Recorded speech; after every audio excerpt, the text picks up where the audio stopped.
Tulog na ito, guys. Hey. Charan. Tulog na, guys. Guys. Nandito tayo ngayon sa aking kwarto, guys. At tulog na yung mga anak ko. Dito yung isa, yung babae, yung katabi ko. Tingnan natin, guys. Oh. Hindi na siya naglilikot, guys. Dahil alas 10 na ng gabi, guys. It's 10 o'clock in the evening. And look, guys. Tingnan natin. Tulog na, guys. Oh, guys. Kahit anong gawin natin, guys. Kumakapit na talaga siya. Ganun siya pag natutulog. At nandito naman sa taas yung isa kong anak. Uy! Ba't wala? Oh, MJ. Saan na nagpunta yung anak kong lalaki? Ba't wala siya dito, guys? Ito, oh. Tulog na yung isa, guys. Ay, tulog ka na. Ay, tulog ka na. Ay, ito sagot.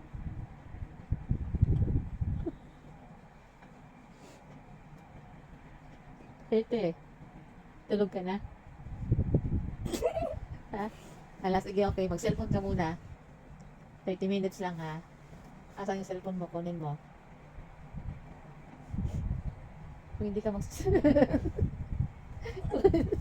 kung hindi ka mag-cellphone ngayon. Kung hindi ka mag-cellphone ngayon, 3 days kang hindi makakagamit ng cellphone. Nakikitay ko yung screen. Okay.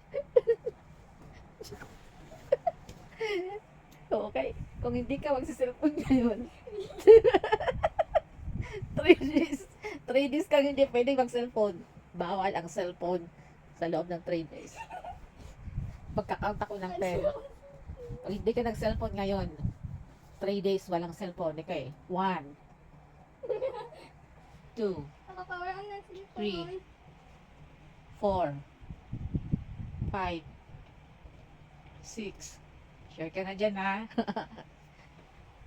7. Naka-on na. Ay, man, ang cellphone. Gusto ko ilabas mo. Kailangan nakalabas ang cellphone. Dahil nadakip kita, nahawak-hawak mo pala ang cellphone. Hindi ko ako. Saan? Hindi. Kailangan. Guys, kailangan makita ko ang yung agtang. Pinakount of 3. 1. Kailangan ko itong requirement. Dere ha. Kailangan makita ang agtang. 2. Itong requirement. That's one of the requirements. Kailangan ko ipakita na Kung gawas. kanina, Bawal na mag-add. O, hanggang agtang lang. Okay, 1. 2. 2.5. Sure ka, ha? Sure ka. 2.5. Again.